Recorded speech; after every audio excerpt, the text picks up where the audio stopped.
Hello friends, welcome to my YouTube channel. તો આજે આપણે ઉત્તરાયણ પર બનતો ગુજરાતી ટ્રેડિશનલ સાત ધાનનો ખીચડો બનાવીશું. તો આ ખીચડો એ ઠંડીમાં ખાવાની ખૂબ જ મજા પડે છે. તો સાત ધાન એટલે કે તેમાં સાત અલગ અલગ પ્રકારના ધાન લેવાના હોય છે, જેમાં અનાજ અને કઠોળ હોય છે. તો એના માટે મેં અહીંયા જુવાર લીધી છે, ત્યાર પછી મેં તુવેરની દાળ લીધી છે, ત્યાર પછી જે નાના ટુકડા ચોખા આવે છે તે મેં લીધા છે, ત્યાર પછી મેં બાજરી લીધી છે, ત્યાર પછી મેં ઘઉંના ફારા લીધા છે, જેને આપણે લાપસી પણ કહીએ છીએ, તે લીધી છે, ત્યાર પછી ચણાની દાળ છે અને મગ છે. તો હવે આપણે સાત ધાનનો ખીચડો બનાવવાની શરૂઆત કરીએ. તો સૌથી પહેલા આપણે આ સાત ધાન છે તેને આપણે એક બાઉલમાં લઈ લઈશું.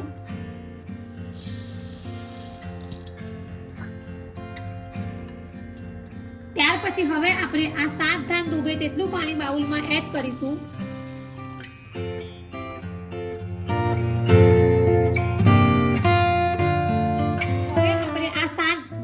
તેટલું પાણી એડ કર્યું છે અને હવે આપણે 10 થી 12 કલાક માટે આ જ રીતે પાણીમાં બોળીને મૂકી રાખીશું. તો લગભગ 10 થી 12 કલાક થઈ ગયા છે અને આપણા જે ધાન છે એકદમ સરસ રીતે પાણીમાં પલળી ગયા છે. તો હવે આપણે તેમને 2 થી 4 પાણીથી બરાબર વોશ કરી લઈશું. તો આ રીતે મેં પાણીથી બરાબર વોશ કરી લીધું છે. ત્યાર પછી હવે આપણે એને કુકરમાં એડ કરીશું. ત્યાર પછી અહીંયા મેં 2 થી 3 ચમચી સિંગદાણા કાચા લીધા છે, તે આપણે એડ કરીશું. અને હવે આપણે થોડું પાણી એડ કરીશું. તો લગભગ 3-1/2 કપ જેટલું પાણી આપણે એડ કરીશું. અને હવે આપણે કુકરનું ઢાંકણ ઢાંકી દઈશું અને મીડિયમ ગેસની ફ્લેમ પર જ આપણે કુકરની 4 વિસલ વગાડીશું. ત્યાર પછી અહીંયા મેં અડધો કપ લીલા ચણા અને જે લીલા વટાણા આવે છે તે લીધા છે, જેને આપણે કુકરમાં એડ કરીશું. ત્યાર પછી હવે આપણે કુકરમાં થોડું પાણી એડ કરીશું.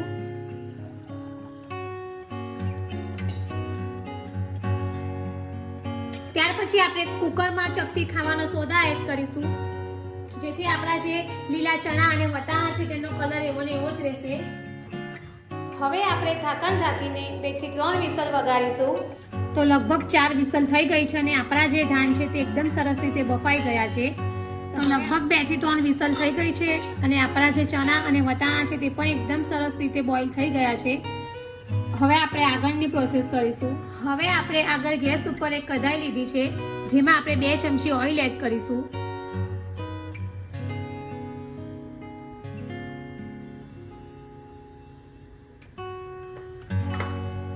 ત્યાર પછી આપણે તેમાં 2 ચમચી ઘી એડ કરીશું.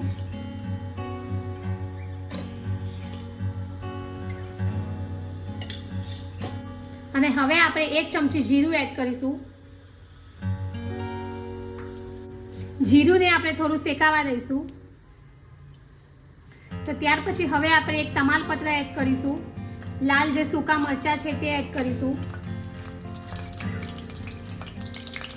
ત્યાર પછી અહીંયા મરી છે અને લવિંગ છે તે આપણે એડ કરીશું.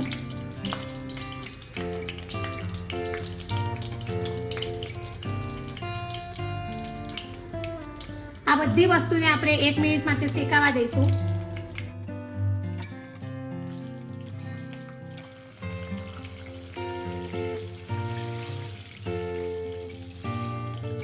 ત્યાર પછી હવે આપણે આગળ મીઠા લીમડાના પાન એડ કરીશું.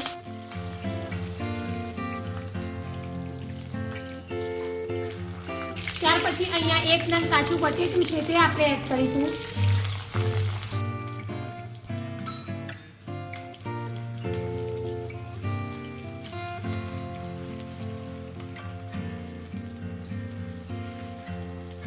અને હવે આપણે ઢાંકણ ઢાંકીને 2 થી 3 મિનિટ માટે બટેટાને બરાબર કૂક કરી લઈશું. તો લગભગ 2 મિનિટ થઈ ગઈ છે. ત્યાર પછી હવે આપણે અહીંયા ગાજર છે સમારેલું તે એડ કરીશું અને એને પણ આપણે 1 મિનિટ જેવું કૂક થવા દઈશું, જેથી ગાજર થોડું સોફ્ટ થઈ જાય.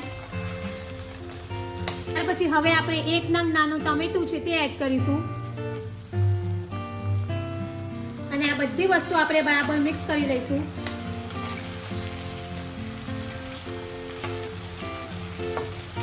અને અને હવે આપણે મસાલા એડ કરીશું, જેમાં આપણે ચપટી હિંગ એડ કરીશું. ત્યાર પછી હવે આપણે સોલ્ટ એડ કરીશું.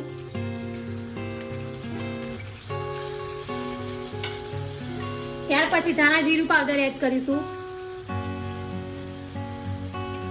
ત્યાર પછી આપણે હળદર એડ કરીશું. ત્યાર પછી આપણે લાલ મરચું એડ કરીશું. ત્યાર પછી લાલ કાશ્મીરી મરચું એડ કરીશું. ત્યાર પછી 1 ચમચી આદુ મરચા લસણની પેસ્ટ એડ કરીશું. અને આ બધું આપણે બરાબર મિક્સ કરી લઈશું. અને હવે ટામેટા થોડા સોફ્ટ થાય ત્યાં સુધી આપણે આ જ રીતે કૂક કરીશું.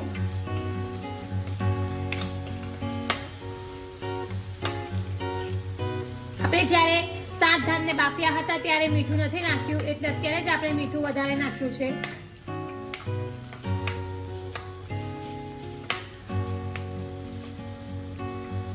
અને હવે આપણે અડધી ચમચી ગરમ મસાલો એડ કરીશું.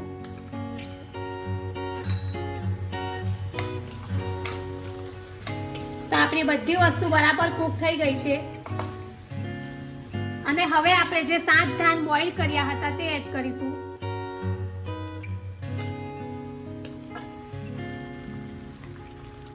અને બધી વસ્તુ બરાબર મિક્સ કરી લઈશું.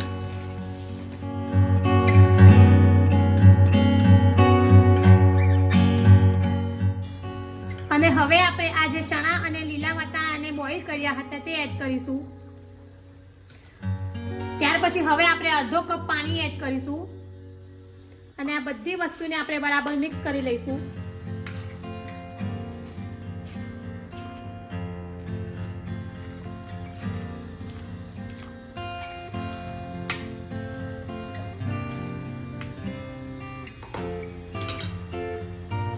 અને હવે આપણે ઢાંકણ ઢાંકીને 1 થી 2 મિનિટ માટે ધીમા ગેસ પર જ એને આ રીતે કૂક થવા દઈશું.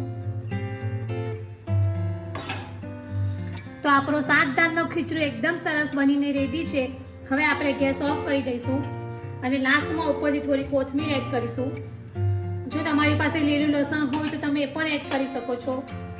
અને આ રીતે આપણે બરાબર મિક્સ કરી લઈશું.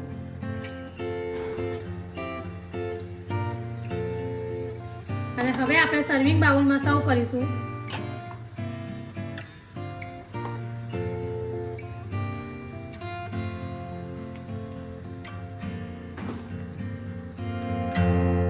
તો રેડી છે આપણો ગરમા ગરમ એવો ટ્રેડિશનલ 7 ધાનનો ખીચડો, જે ખાસ કરીને ઉત્તરાયણ પર બનાવવામાં આવે છે. આપણો ખીચડો એકદમ પરફેક્ટ એવો બનીને તૈયાર થઈ ગયો છે, જેને તમે છાશ, કઢી, પાપડ કે સલાડ સાથે પણ સર્વ કરી શકો છો. તો તમને આ રેસીપી કેવી લાગી કમેન્ટ બોક્સમાં મને જરૂરથી જણાવજો. અને જો તમને મારી આ રેસીપી પસંદ આવી હોય તો મારી ચેનલને લાઈક અને શેર જરૂરથી કરજો. અને આવી જ બીજી નવી રેસીપીઓ જાણવા માટે મારી ચેનલને સબસ્ક્રાઇબ કરવાનો ભૂલતા નહીં. તો ફરી પાછા આવા જ નવા વિડીયો સાથે મળીશું. ત્યાં સુધી bye bye and thank you for watching my video.